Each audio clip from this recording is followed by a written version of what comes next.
Brazil football কনফেডারেশনের কর্মকর্তারা এসেছেন। আমরা জানি যে এশিয়াতে একটা ইতিহাস গড়তে যাচ্ছে ভারত, তাদের বিপক্ষে 3 অক্টোবর একটা ম্যাচ রয়েছে।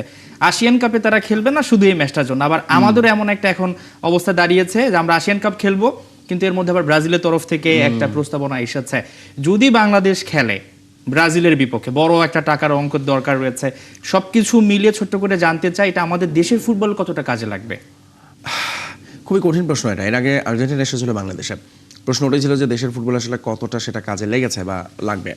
প্রথমত হচ্ছে এই ধরনের ম্যাচগুলো একটা ফুটবলে হাইপ তৈরি করে। এটা ঘিরে হয়তো বা যদি আমাদের ন্যাশনাল স্টেডিয়াম এরই মধ্যে অবশ্য অনেক রকম রেনোভেশনের কাজ চলছে, তারা সেটা দেখেছেন।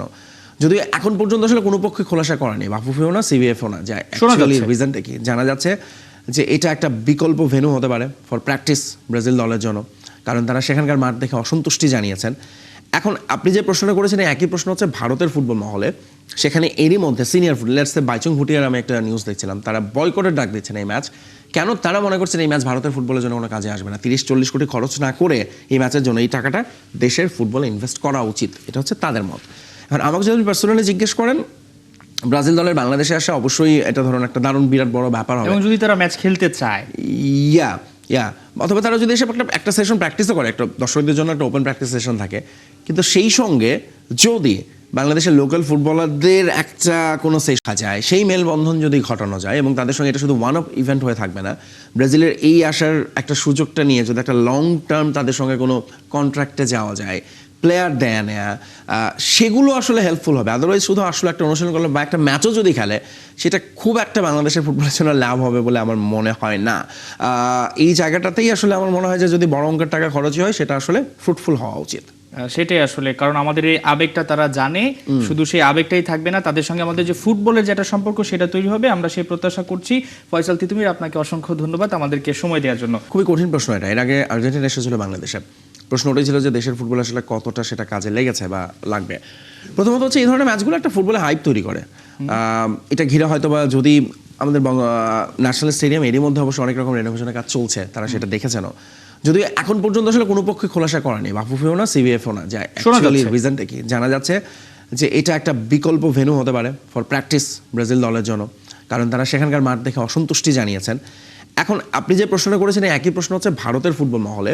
সেখানে এরই মধ্যে সিনিয়র ফুটবল লেটসে বাইচুং ভুটিয়ার আমি একটা নিউজ দেখছিলাম, তারা বয়কটের ডাক দিচ্ছেন এই ম্যাচ। কেন তারা মনে করছেন এই ম্যাচ ভারতের ফুটবলের জন্য কোনো কাজে আসবে না, 30-40 কোটি খরচ না করে এই ম্যাচের জন্য এই টাকাটা দেশের ফুটবলে ইনভেস্ট করা উচিত, এটা হচ্ছে তাদের মত। এখন আমাকে যদি পার্সোনালি জিজ্ঞেস করেন, ব্রাজিল দলের বাংলাদেশে আসা অবশ্যই এটা ধরুন একটা দারুণ বিরাট বড় ব্যাপার হবে, এবং যদি তারা ম্যাচ খেলতে চায় অথবা তারা যদি এসে একটা সেশন প্র্যাকটিসও করে, একটা দর্শকদের জন্য একটা ওপেন প্র্যাকটিস সেশন থাকে, কিন্তু সেই সঙ্গে যদি বাংলাদেশের লোকাল ফুটবলারদের একটা কোনো সেশন যায়, সেই মেলবন্ধন যদি ঘটানো যায় এবং তাদের সঙ্গে এটা শুধু ওয়ান অফ ইভেন্ট হয়ে থাকবে না, ব্রাজিলের এই আসার একটা সুযোগটা নিয়ে যদি একটা লং টার্ম তাদের সঙ্গে কোনো কন্ট্রাক্টে যাওয়া যায়, প্লেয়ার দেয়া নেয়া, সেগুলো আসলে হেল্পফুল হবে। আদারওয়াইজ শুধু আসলে একটা অনুশীলন করলে বা একটা ম্যাচও যদি খেলে, সেটা খুব একটা বাংলাদেশের ফুটবলের জন্য লাভ হবে বলে আমার মনে হয় না। এই জায়গাটাতেই আসলে আমার মনে হয় যে যদি বড় অঙ্কের টাকা খরচই হয়, সেটা আসলে ফ্রুটফুল হওয়া উচিত। সেটাই আসলে, কারণ আমাদের এই আবেগটা তারা জানে, শুধু সেই আবেগটাই থাকবে না, তাদের সঙ্গে আমাদের যে ফুটবলের যেটা সম্পর্ক সেটা তৈরি হবে, আমরা সেই প্রত্যাশা করছি। ফয়সাল তিতুমির, আপনাকে অসংখ্য ধন্যবাদ আমাদেরকে সময় দেওয়ার জন্য। ফুটবলে ফিরতে চায় গতকালই ধুম করে, সেটাই আসলে, কারণ আমাদের এই আবেগটা তারা জানে, শুধু সেই আবেগটাই থাকবে না, তাদের সঙ্গে আমাদের যে ফুটবলের যেটা সম্পর্ক সেটা তৈরি হবে, আমরা সেই প্রত্যাশা করছি। ফয়সাল তিতুমির, আপনাকে অসংখ্য ধন্যবাদ আমাদেরকে সময় দেওয়ার জন্য।